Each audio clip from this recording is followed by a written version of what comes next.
Howdy, y'all, and welcome to the Fall Open House. We're shooting some top fives. I'm standing here with Mr. Jacob Wendell, and we're going to be shooting his top 5 Japanese maples. So get excited.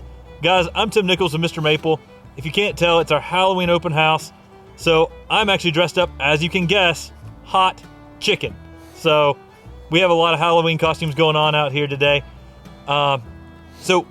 Jacob, where are you gardening right now? Statesboro, Georgia. Down in Statesboro, Georgia, down in the deep south, Statesboro blues. You have a lot of different. You have a fairly hot climate. Yes. Down there. What are some of the challenges you face with gardening with Japanese maples in Statesboro? I have to start at a much bigger size. I can't put 1 gallons in full sun, even if they're considered heat tolerant. Yeah. I have to start them out in the shade in pots, and once I get them up to about 5-7 gallons, that's when I can push a little more light. Nice.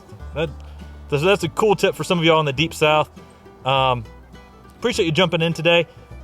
Guys, got the head off. I'm back here. And so with Japanese maples, how long have you been gardening with them? Only about 2 years. 2 years. And how many Japanese maples would you say you have? After today, I'm probably pushing 50. So getting a good collection down there in the deep south. Yeah. So he's got 50 down there. He's been growing them in a high heat area. So it's gonna be interesting to hear what your top 5 Japanese maples are. So what do we got for your number 5? So my number 5 is Arakawa. I give a lot of, I tend to go for the older Japanese uprights. I really like them just because I'm into Japanese gardening, not just collecting maples. I like to get them into the landscape. Yeah. And so the Japanese uprights, they kind of anchor the Japanese gardens. So Arakawa is one that I really like just because it's a tank for me. It really handles the sun well. Yeah. And I also like the bark interest on it. Yeah, I mean, it's got I think it's underrated for its fall color. And, we always talk about the bark, and the bark is the thing that gives it an aged appearance out there in the landscape or in a container or as a bonsai. But it's easy to grow, and it's got phenomenal fall color. And that just makes it so easy for many people, especially in those higher heat settings. Yeah. What do you have in your number 4 spot? So my number 4 is Ueno Yama, another green upright. I like that one because of the spring interest, and it's another tank. It handles the heat. And I also like the growth habit of it. I like how it kind of layers and spreads out. I like the fact that you get the orange in the spring. It's one of the first trees to leaf out. And then all of a sudden, you got that yellow right behind it. Mm-hmm. And that yellow just stays long throughout the season, where it's like that yellow green. So it's not your typical just green for the early part of a big part of the spring. It's like a yellow green. Yeah. But it's always one of the very first trees to leaf out in the garden, and you just know that spring's arrived. I mean, it's so pretty. I learned in Japan that Ueno Yama and Ueno Amare are the same tree.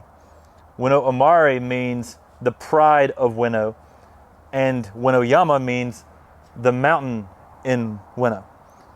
And in Japanese culture, those are basically saying the same thing, because you got to think about Mount Fuji. They're coming in, that's the pride of Japan, and they're looking up at this giant mountain. And it's kind of like saying the exact same thing in 2 different ways. Right. But Ueno Park is the place where the cherry blossoms leaf out. Yeah, I've seen that. And so Ueno Yama is basically saying it's a flowering tree. It's a tree that reminds you of, Ueno, because it's got those really just beautiful leaves in the early spring, almost like blossoms. Cool. So we're down to your number 3. Yeah, my number 3 is Golden Falls.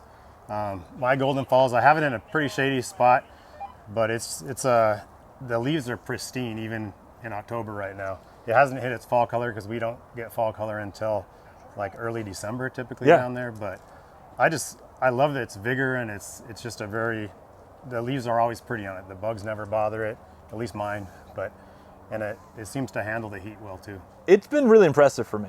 It's one of the more heat tolerant, especially of those yellow weepers. We've got yellow Cascade, we've got Dragon Master, and Golden Falls has really impressed me because it has a lot of the same characteristics I like about Katsura. Another one of those trees that leaf out early, but it has it on that weeping style. Yeah. And it has better yellow color than Katsura does late in the season. And it's vigorous, and it's a tank too. It's one of those trees that you put out there and it's just so easy to grow. Yeah. That spring color is like, it beat everything in my garden for the spring color this year.